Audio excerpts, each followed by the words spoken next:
Hey, I'm Kelly and I want to give you a tour of my hydroponics greenhouse. So basically, like any garden, you're just going to start your seeds. I've got some seeds started right here. You can start them in dirt, or you can use something called rock wool, which is what these are. And they are meant for hydroponics, but I also use dirt. If I'm going to put dirt into my hydroponic system, I put the dirt in one of these first, these biodegradable little neti cups, and then I would put them in a neti cup next, and then fill that full of hydroponic rocks. Putting a seedling in that's set in dirt into one of the biodegradable cups just helps keep the system clean, because the water, as you can see, flows through. So the less dirt in there, the better. Basically, I run what's called an enclosed system. So I fill up this 22-gallon jug with rainwater, and then it feeds through this main line here just from a submersible pump, and then sprinkler heads come off the main line all the way around, feeding each individual pot.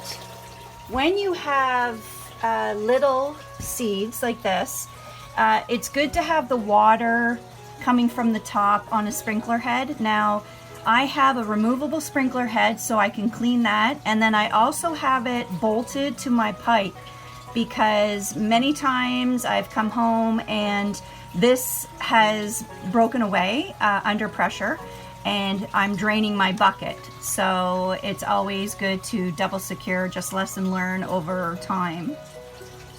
Part of the reason why you have your sprinkler head is because the roots are very small at this point, at this stage, and you can see that they're not really coming out yet, and you need them to come from the bottom so that they will hit the flow of water.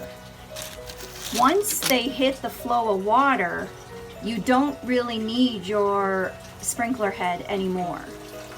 A good example of a plant that has reached a great root system is this tomato plant right now. And as you can see, the hose is going in, but now I've just put it into these drilled holes so that the water flows in. So if you can just see, the root system is quite massive,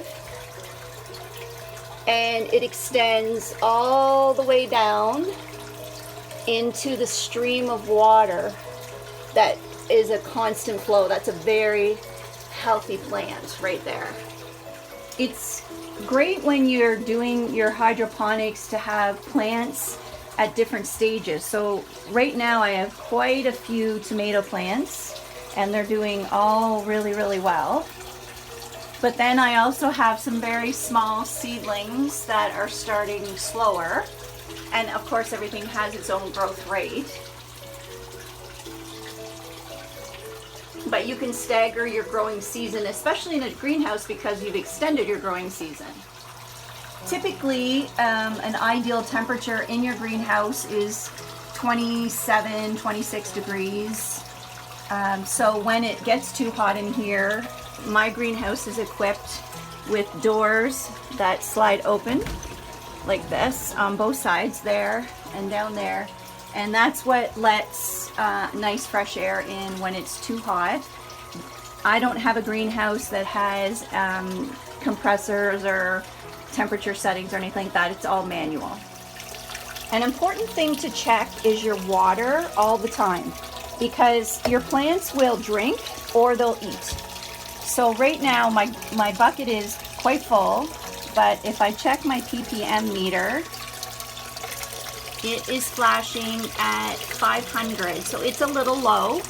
I'd want to maybe add some more nutrients to the water. I have come in and seen this bucket of water almost empty, but yet the nutrients are really high, which means that the plants are just drinking water, probably because it's really hot.